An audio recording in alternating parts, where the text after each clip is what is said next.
This is Lynn Fraser with the Killaby Center for Recovery. As part of the Radical Recovery Summit series, I'm talking today with Beck G. Cohen, and I'm going to let him introduce himself here in a moment. We're going to get into some really interesting territory here, so I'm glad that you're with us. Awesome. Thanks for having me. My name is Beck G. Cohen, and I am the Director of Business Development for La Fuente Hollywood.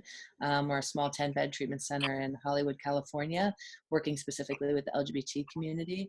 I'm also a fierce advocate for the trans community and the recovery community, and really wanting full recovery for the LGBT community. And that's really what I do. And I really believe that's what I was born to do. So I'm glad to be here to share my story. Oh, that's excellent. So maybe we could start by talking about what does full recovery mean to you? And then we can kind of back it up and get into how you arrived at that. For me, personally, I'm a person in long-term recovery, coming up on 13 years from substances, drugs, alcohol, and almost 5 years on nicotine, which I'm really excited about as well. I always like to put that in. I think it's really important too. And for me, real recovery, I think, is a day-to-day basis. I really believe that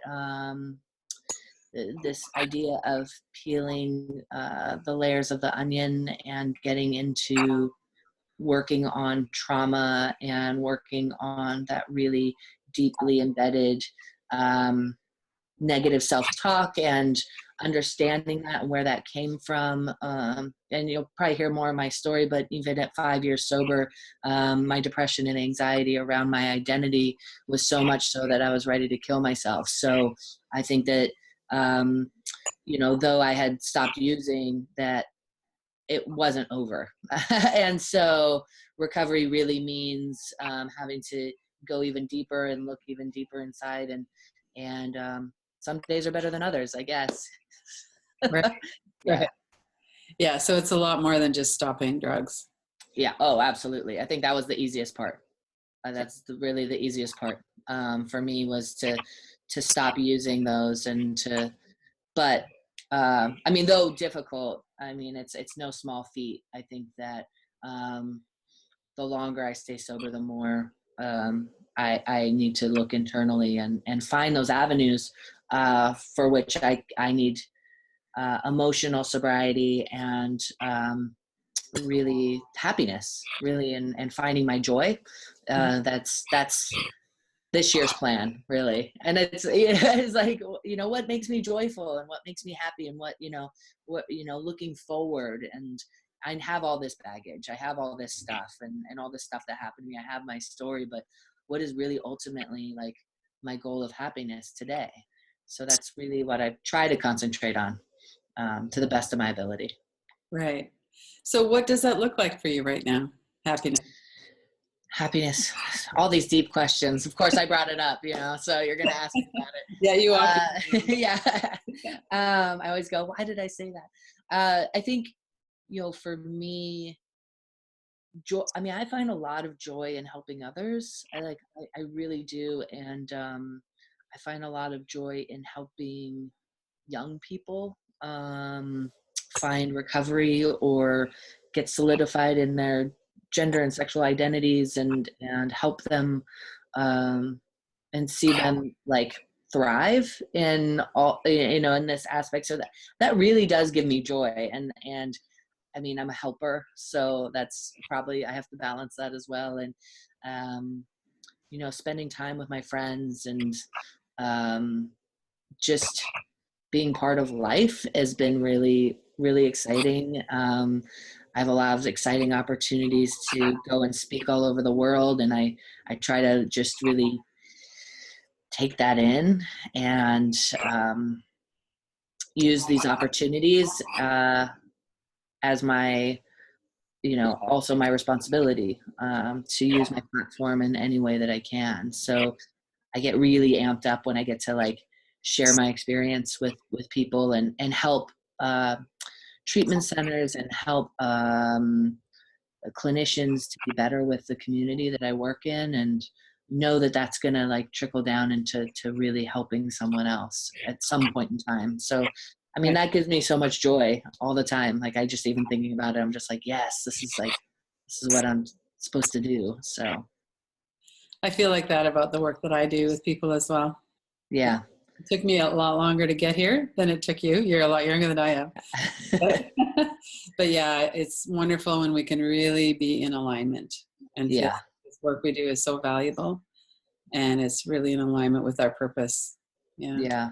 Yeah. I don't take this for granted. I think that, you know, recovery is so special, and it just means, it means so much to me in my life, but also like just to see people happy in their recovery, and just being like their cheerleader and going, yes, you did it, like, you're doing this is amazing. And even though Yes. they sometimes are like, I didn't do anything, I'm like, yeah, but I see it.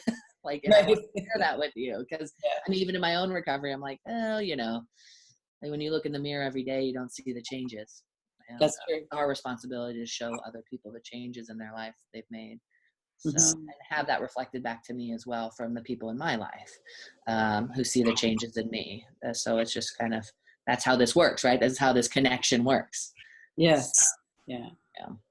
So let's talk a little bit about the community that you serve. Scott's Hmm. talked quite a bit about being really severely bullied as I think he was in grade 5. It Hmm. was becoming apparent to him and then to his buddies, his pack that he went with, that he was gay. He was different. Something was different. So what age did that start to happen for you? Did you start to realize that you were questioning your identity? Yes. So, my story kind of takes me through a lot of coming out processes. Mm-hmm. Um, at 16, I came out as a lesbian, and that didn't really fit, but it was it was the only words that I had, right? Language that I had, and community that I had even like heard of a little bit. And, but I mean, I look back all the way age of like 3 to 6 years old, when I knew that I was different, that I knew I didn't fit. Um, I wasn't a girl, and I wasn't, but 35 years ago, there was definitely no language around that. And I Yes. mean, Yeah. you know, um, especially in the community that I grew up in. So it was like, oh, will be a phase, and and even me, I knew, like, when I went into kindergarten, that the boys lined up on one side, the girls lined up on the other. And even though I wanted to line up on this side, that I wasn't supposed to. And so the messages received was, you do this. And um, depression, anxiety probably set in around that time, but then definitely increased as a young person around 12 or 13, when hormones kicked in, and then I started getting this body that was not fitting what I was feeling, and drugs and alcohol took that away, right? It didn't take it away, but it numbed it, and so I was able to kind of live my life, and I came out at 16, as gay, and I lost a lot of. I didn't actually come out to anyone probably till out of high school, but I lost a lot of friends when I came out. Um, this was back, late '90s, so it was, kids today. Not all kids, don't get me wrong, because not all kids have it easier at all. But we've seen some progression We have. in the coming out process. But the statistics are still showing a lot of, you know, uh, a lot of depression, anxiety, mental health issues, and suicidality, and all of the things, homelessness. So with LGBT youth, but I think it wasn't until I didn't come out as trans until I was 5 years sober. Mhm. Um, and so I lived my life, and I used, and that made life easier. And late at night, when everyone had gone home and I was sitting on the couch, by myself with, all the drugs and alcohol, it was like, this is who I am. No one's going to love me if I come out, and I found recovery, very, it was very, like, in my life, it wasn't like I didn't go to treatment. That was not my story. I kind of went to treatment because I went to a small town in Montana to live with my best friend, and small town 12-step is very much like treatment, where, if you don't show up, they call you. If you don't show up, twice, they ring your doorbell, those kinds of things. So you're held accountable a little bit more so than these giant meetings like in big cities. But I found recovery I was just ready. I think I found that I felt better when I was actually I felt worse but then I find placement in my life, and for me that was the rooms of 12-step. And so but I was still hiding this secret. And at 5 years sober, I had, gone back to college, because that's what you do, right? You go back to college, you go to the dentist.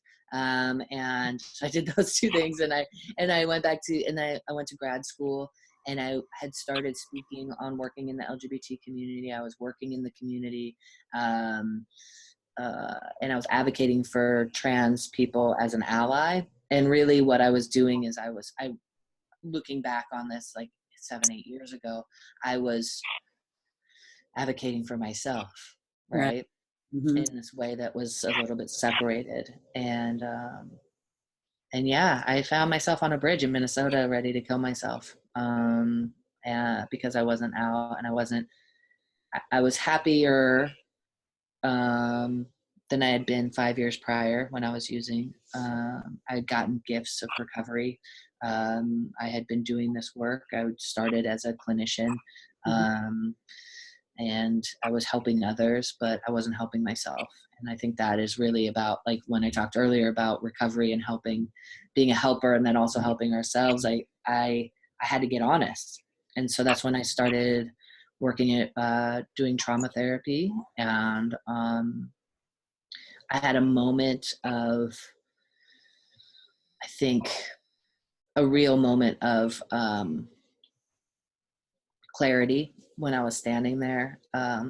Whatever stopped me that day, I think I was standing above a bridge where there was cars going by, and I had a moment that I was like, I don't want to cause trauma to someone else. Okay, right. By landing on their hood or something. Right. Like I didn't want to and so whatever divine moment that was for me, to think about someone else. I walked off, and I said, okay, I'm going to make a commitment to myself to at least like go in and just share this and try this out. And that's kind of started this journey of transitioning.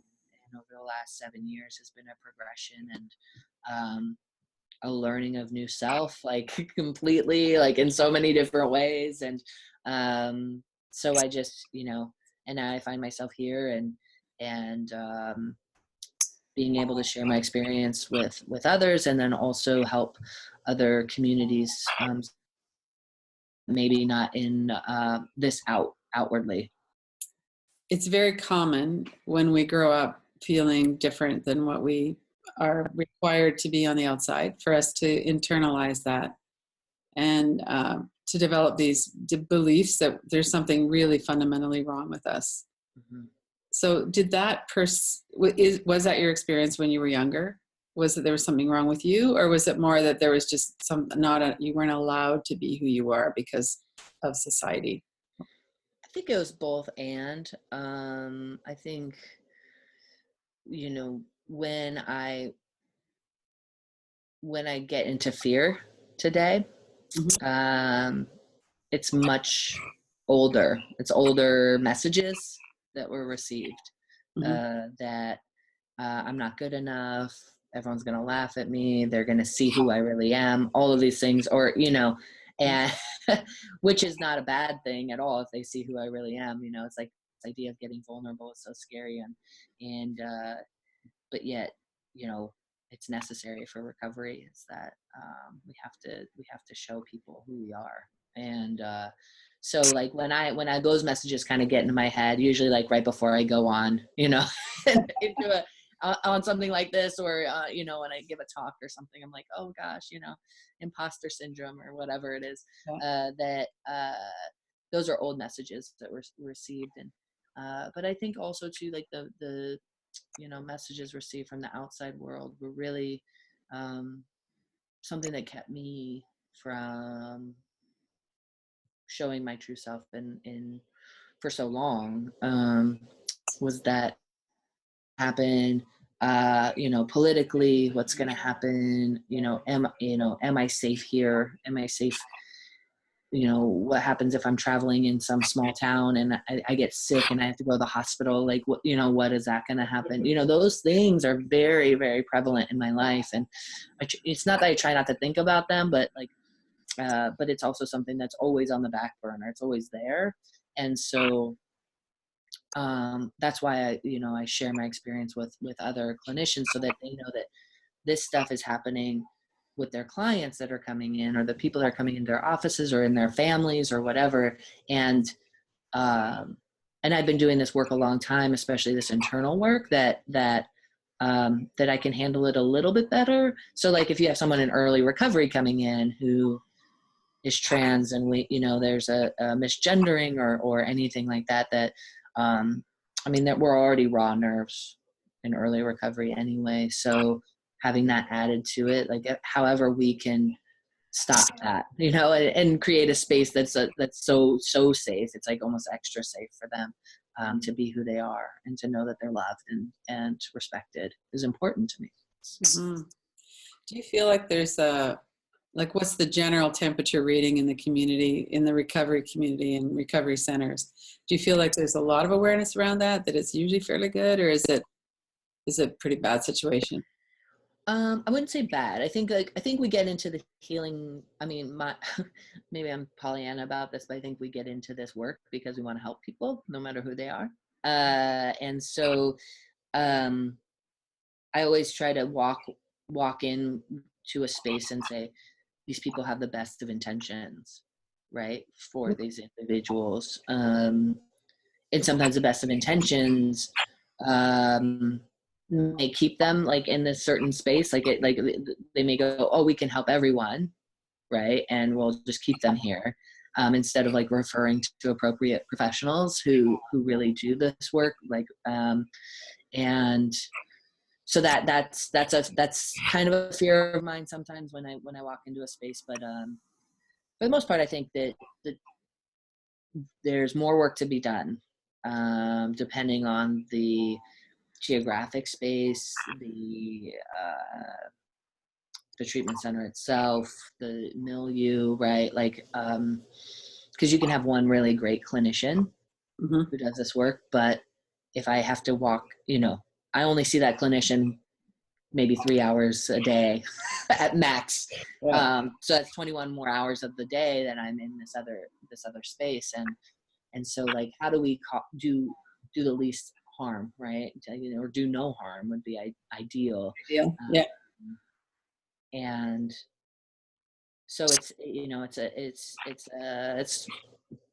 double-edged sword, I guess. There's some really great people who are really invested in learning, and I think people are saying, wow, this is, I spoke about this 7-8 years ago, and I would have 3 people in my talks, and now I have people coming to me and calling me and like saying, this is what's happening, and wanting to learn more and do the best by their clients or their people in their lives. And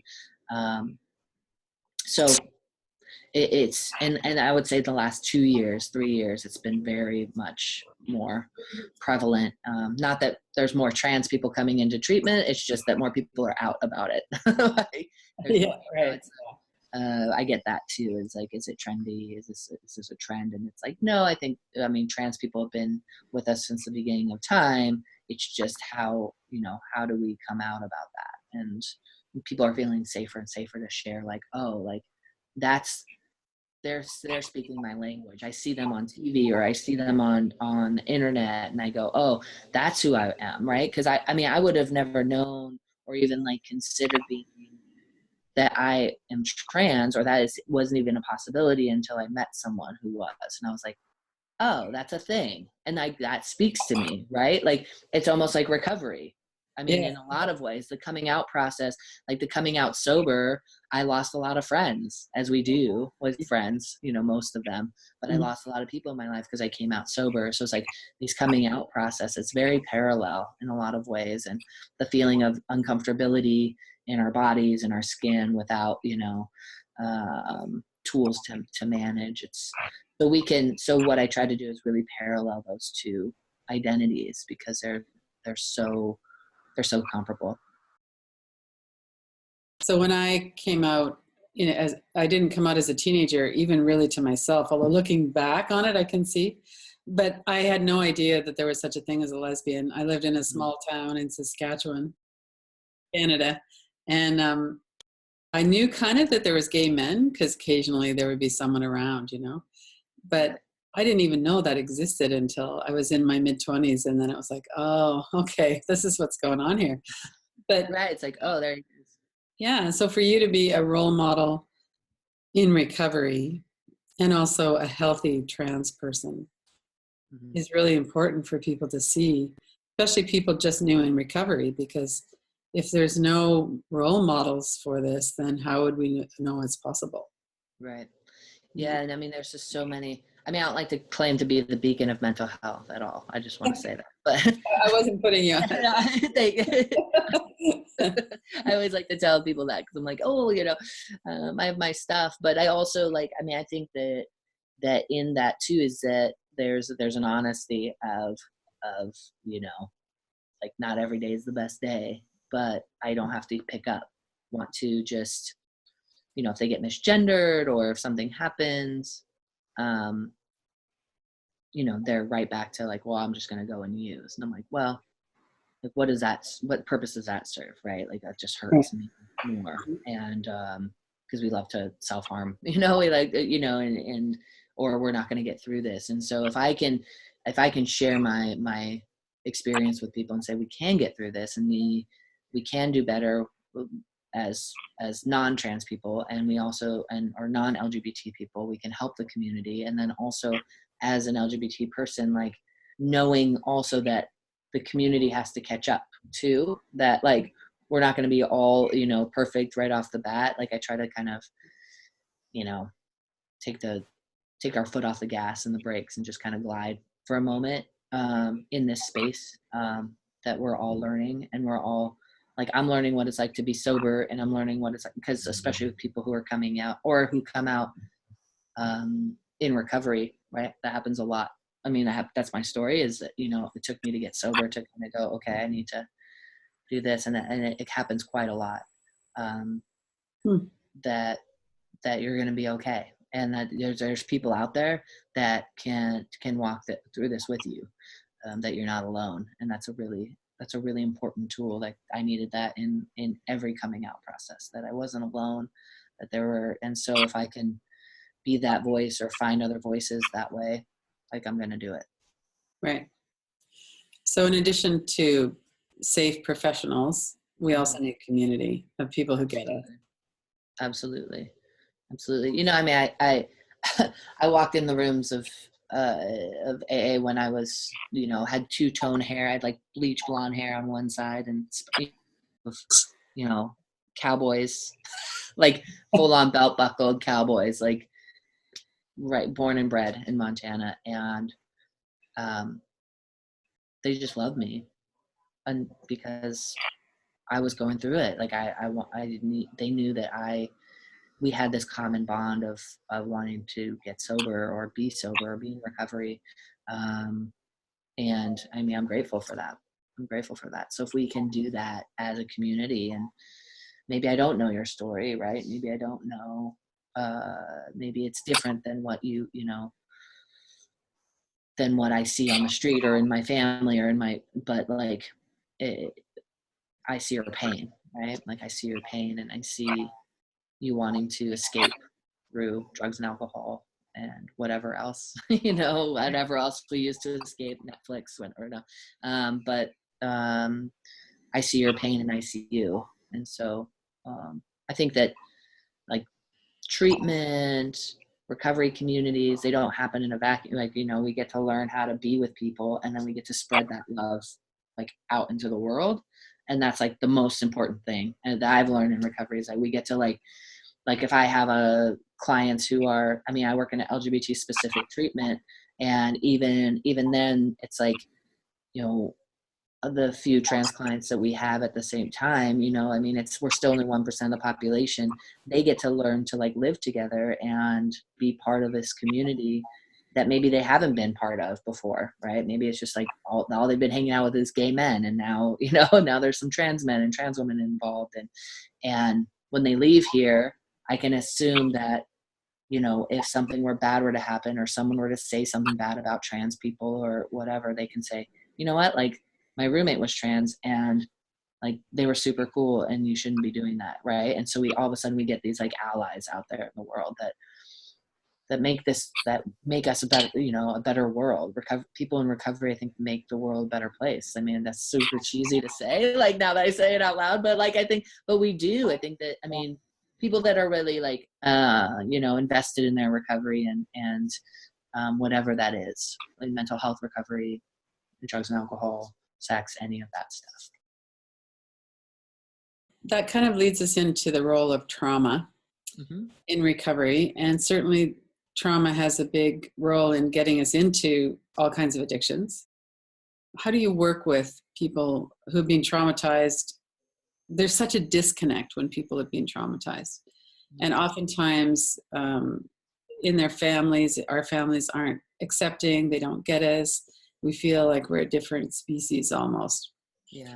So is there kind of a broad recognition of that kind of trauma? Is there other kind of traumas that you're dealing with? Like, maybe you could tell us a bit about your treatment, the treatment center that you work in, and Sure. what it's like there.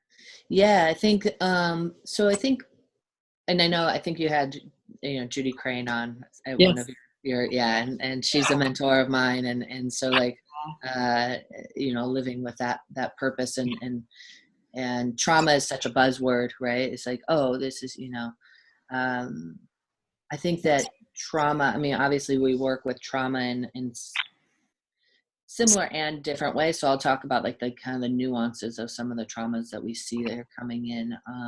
You know, the trauma of, like, let's say I have like an older gay man who's lived through the AIDS pandemic, right?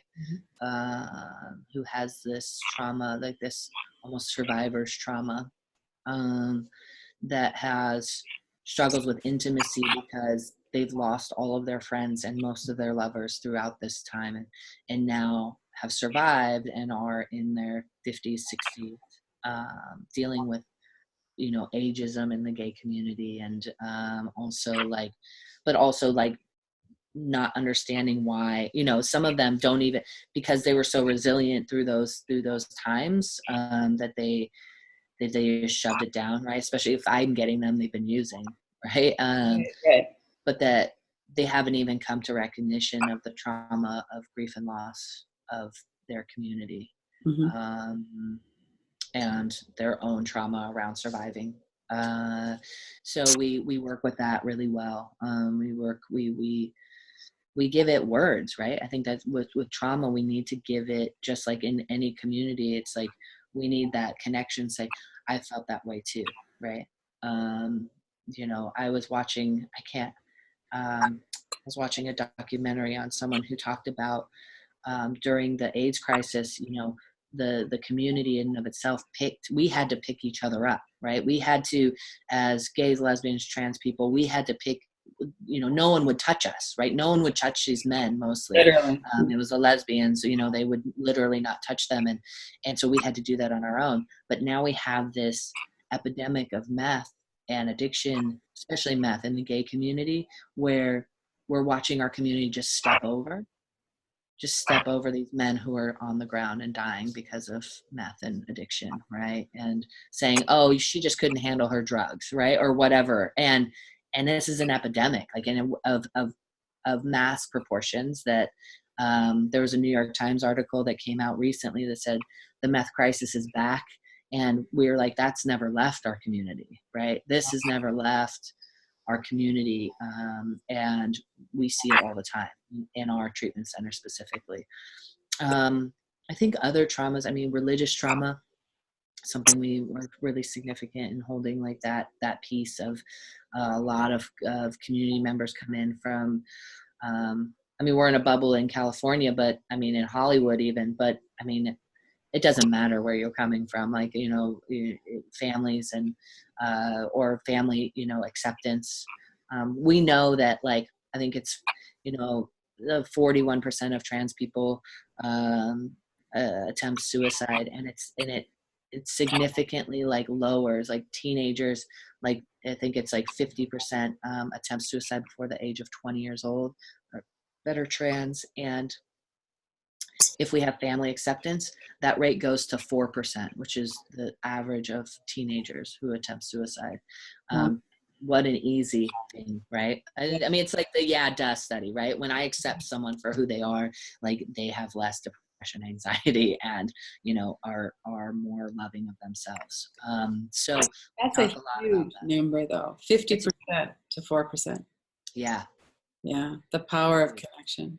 The power, absolutely. The power of connection and acceptance, and just loving people because they are, right?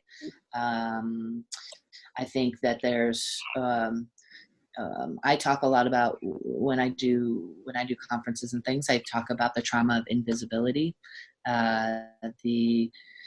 I think that is a significant trauma in the LGBT community. Like, you're not seen, or the only way that you're seen is as, the stereotypes, right? And that happens a lot in treatment centers too. It's like, oh, sure, we accept LGBT people, and it's like, you can just be here, right? Like, we'll accept you, but you can just be here, but we're not really, like, seeing you or hearing you. LGBT people are less likely to speak out in group settings when they don't feel connected or seen. So it takes a really good clinician to bring that all in. So yeah, so dealing with that, I mean, and then there's the basic, the community trauma, the secondary trauma that the community feels. I did my undergrad thesis on recovery in the LGBT rural communities, and really talked about the Matthew Shepard effect. Now, this was back, and it still has an effect for people in rural communities. I was talking with many gay men who, didn't come out because they were afraid they're going to get, beat up. And, the fact that, like, I and my wife, we both still, when we go on traveling, even though we get actually seen more of as a heterosexual couple, like, upon, like, visually, but, like, I do have to look at, like, where am I going to be safe if something happens? Lesbian, gay couples have to think about, if I go on vacation, can I hold my partner's hand? Like, we're still there. It's not, it doesn't just go away. Again, we've seen progression, but we've also seen an increase in violence. The more trans people that are coming out, we're seeing an increase in violence. And we have to look at intersectionalities of race, class, and all of that, because,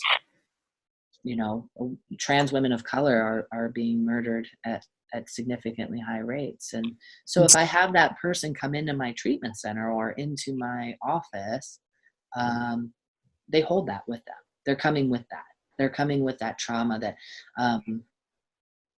like, knowing that, at any moment, I can be beat up because of who I am, like, because of who I am at my core. And so and what I'm also seeing, what we're seeing too, is now with baby boomers, now going into, maybe being out, and then going into maybe, assisted living establishments, things like that, and finding that a lot of them are going back into the closet because maybe their partner passed away, and they, like, they don't feel connected. And so we're seeing, and these are things that there's a lot to it, but there's also, like, again, like, there's a lot of that trauma, and there's a lot of that heavy stuff that we work with, but there's also that, like, immense amount of resiliency as a community that we have. And so, like, I really try to, like, when I'm working with clients, is really trying to, like, foster that empowerment and that resiliency, because they brought them here, right? Like that resiliency like got you here, you survived, and That's like really let's important to acknowledge. foster that. Yeah, and along with trauma comes the strength and the resiliency and the knowing who we are and being okay with who we are, Yeah. finding our communities. I lived about 10 years ago. I moved to a small rural community in Alberta, which is kind of north of Montana, right? Yeah. And I was in a lesbian couple, and we were both older, and so it was kind of like it was a kind of cool, actually. Yeah. And, but the gay men, very much not allowed. There was a couple visible, and then once we kind of knew a few people, that it's like, oh, this person, and so there was this whole underbelly of people who were known to each other, but not out in the community at all. Yeah. And Brokeback Mountain was filmed very close to there. Right there. Yeah, I lived in Montana actually, so this is prior to me coming out as trans.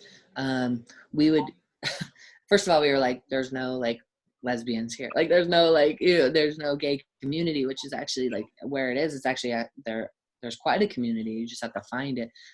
But we would go to these barbecues that were like invite only. And we would go and they would kind of look at us like, who are you? Like, who are you coming in here? And, don't tell anyone, because, the fact that like LGBT people can get married across the country, right? It's like great. But if I celebrate, let's say if I'm a gay male and I want to get married to my partner, it's recognized all on a federal level. But if I'm in Tennessee and I start celebrating that and I tell people at work and they find out I'm gay, I can be fired. Like with no ifs, ands, or buts, right? Yeah. So like we're still on this like teeter-tottering, I worked for a place in Florida, even, and I had I had a moment where I was like, if they wanted to fire me for being trans, they totally could. They didn't at all. Like they were so supportive and accepting, but like if they wanted to, they totally could. And those kinds of things are really scary. I think there's maybe a couple of states that are really protected. There's 32 states that you can be fired from if you're trans. So why do people go in the closet or go stealth and not tell people that they're trans? Or I've had plenty of clients who come in who live their life as one gender out there in the world. Mm-hmm. And then they come into treatment and they would change clothes and they would go by a different name and they would live their life and just be their authentic selves. And I was always like, oh, come on, you just need to come out. But it was like, I have this career. Mm-hmm. And if I come out in my career, like that's why you see a lot of individuals who come out as trans, especially white trans women who come out later in life because they've ended their career and they've, now they're retired and they can be their authentic selves. So there's a lot to it. There's still this hiding, and we can't deny it. We can't deny it.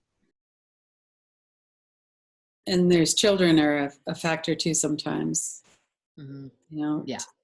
To have custody taken away because you're on that spectrum somewhere. Yeah. Yeah, absolutely. So, so like, these traumas come out, and we hide and we use drugs and alcohol and we just, the things just start piling on.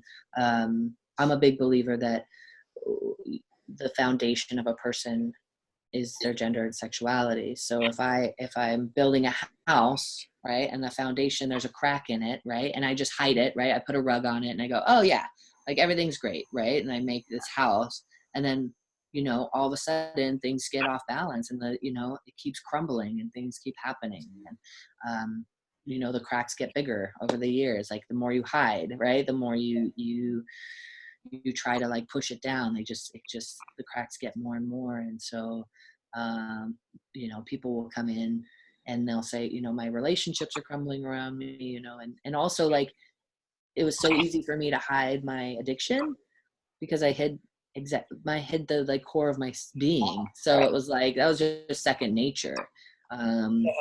Yeah. putting that mask on to hide, and to be dishonest, and by omission or not, or just being totally dishonest, because I just had learned how to be someone that I wasn't, that society wanted me to be. Um, and then those masks only work for so long. Hmm. Takes a lot of energy to repress who we really are. Absolutely. And we don't even know it. Sometimes we don't even know it. All of a sudden it's like, and that's why people come out when they get in recovery. They're like, oh my gosh, like, Hmm. this is it, And I had that moment too, where I was like, oh, okay, well, this is it. Maybe I can use again. Not a good thing to do, because and then it was like, I had to weigh that, Yeah. I'd rather just live a life sober and in recovery than to test that. Yeah. To test that water. Yeah. Yeah. So what's your perception of young people, and not so much is it hard to come out, because I know a lot of people still have that experience, but amongst young people, like say 30 and under, do you think there's more acceptance now of just this variety of sexual expression and gender identity?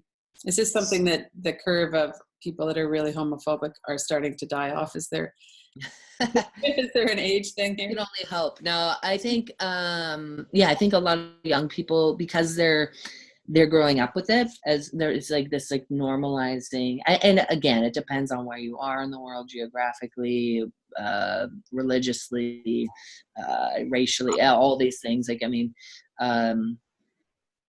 but I with young people, adolescents, and they teach me all the time, Mm-hmm. up and coming. They usually go, "Oh, Beck, that was like so 6 months ago." So I know, yeah, and they a lot of them are just like, yeah, whatever. So what? When I work with young people in treatment, a lot of them, they can care less if you have a trans person in treatment or a non-binary person in treatment. It's their parents that have the issue, right? It's the parents that are struggling. And so, like, as institutions, adolescent institutions, the institution has to make the policy, right, to say, this is who we have here. But the young people are like, yeah, whatever. I have a friend who's gay. I have a friend who has two moms. I have a trans uncle. All these things. It's just, I think it's becoming more and more. It's interesting because there's more acceptance. Like, even in research, it's like they say that there's more acceptance with young people, but yet the bullying is still there, right? The bullying is still happening, and there's still the message. We still get messages, and I think that actually even causes even more. It can cause more trauma, right, and more shame, because I have a community that's like, yeah, go, gay rights, here it's all good, and then I'm having like something over here that says, don't do that, right? Like, a religious institution that's saying don't do that, or a politician that says this is bad, or I love all LGBT people, but here are the policies that I'm going to take away, and so, like, in that fight, in that battle, like on the in-between, I would say that's the shame that it causes, because it's like I'm being told this, well, from one person, and then it's like, being stretched out, and like kind of battling between the two, and trying to find my place in that, if I'm a gay person, right? So I have straight people over here who are fighting for my rights, and then straight people over here who are saying no, and I'm like, well, where am I in this, really? Like, who am I in this? And so that's why it takes, I think I'm a big advocate on like having allies that are not transgender and not gay, who need to speak out, but also following lead in allowing trans people and gay people the voices that they need to be able to share those things, and they need to be able to be part of the conversation and have a seat at the table, just like women do, just like people of color do. Like, there needs to be a more diverse table being set. Right. Well, and it also speaks to the importance, and not to put any pressure on anybody, it happens with safety and with courage, to be who we really are. Mhm. And, you know, as an older lesbian, I'm not partnered anymore. So I, and I pass relatively easily, and people don't assume, they just kind of, oh, that's an old lady, you know, whatever. So people wouldn't necessarily know I'm lesbian unless I speak up. Right. And it's important to have that visibility, in part because people, you know, when I was younger and I was really activist in that lesbian movement, and really wanting to be heard and to heal that shame, it was very important to me that I had other people around me that were part of that community and that spoke up. And that wasn't the norm back then either. Most Mhm. people were very much closeted for the same reasons they are today. And Yeah. so I think everybody who can take that risk and be Mhm. open is very helpful for the whole. Yeah. I mean, that's why I said, earlier I was talking about, like, I get this opportunity in this space of, like, the addiction world, right? Like, this is my space. Right. I mean, I have friends who are in the mental health specific world, or in, like, the advocacy and policy world, and so, like, I've just kind of taken this space, and I'm like, I have this opportunity, and now I'm going to make it, like, my responsibility. I'm just going to go for it. And, Mhm. it's, I feel blessed, I mean, some days are harder than others. Some days, I'm like, why did I do this? Maybe I should just be a barista again, but other days, I have these conversations with people, and, or I'll get a phone call or like a Facebook message from an old client that, has years sober and is coming out, or has come out, and I get to be a part of that. Just in that I feel so grateful, like that. That's, like, really that immense gratitude that I have, um, for doing this work. Because sometimes it seems endless, as you know, or, Yeah. yeah. And yet, what I find is that as people find a way to be authentic and to be really seen and accepted for that, Mhm. that's the shift that changes everything. Oh, absolutely, Yeah. absolutely. Yeah. Yeah, I mean, when I'm seen, like, Hmm. it just feels better. Yeah. It just feels better. So before we close, we're almost at our hour. Wow, um, that was quick. I know that was, wasn't it? Yeah. So, what would you say to somebody who's just coming into recovery? What are the most important elements that you think it would be helpful for people to really work with or know about? I think finding people who have longer term recovery than you. In my experience, I had a couple friends who, like, I got sober with a couple months apart, but it was really those people who had more time that could really tell me, like, oh, I've been there, I've been through that. And I say the same thing about LGBT youth too, right? Mhm. Like, finding mentors who've been there, who've done that, and who've gotten through it and walked through sober. Um, a couple of my friends had 10, 12 years sober when I was just getting sober, and it was like, ridiculous value. There's so much value in that. So, and I would also say, like, you know, find that community, whoever that is, like, and you will find it. Um, but that community for me has been the most significant. And I also always talk to someone in recovery at least once a day. And if I'm not feeling good, I get honest and I say, I'm not feeling good. I'm not having a good day, which is really hard to do. It's really easy to say, I'm good. Everything's good. I'm Yeah. fine. Yeah. But getting honest with just one person, whoever that is, I have a small group of, like, 5 people that any one of them I can call and say, I'm having a really bad day. Uh, Mhm. and just get it out. Get Yeah. it out before it gets too big. Mhm. Mhm. Yeah, it's there's we've been talking about connection kind of all the way through, and alienation and not feeling like we're part of Hmm.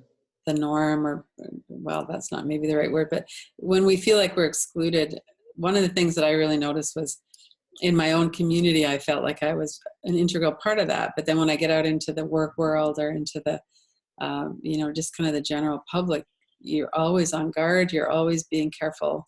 Hmm. And either that, or I was really into defiance for a long time too. So, okay, this is who I am. I don't care if Right. you like it or not. Right. But there's a comfortability of just really being who we are and expressing that really helps with recovery for sure. But Yeah. also just with that joy and happiness that you were talking about as well.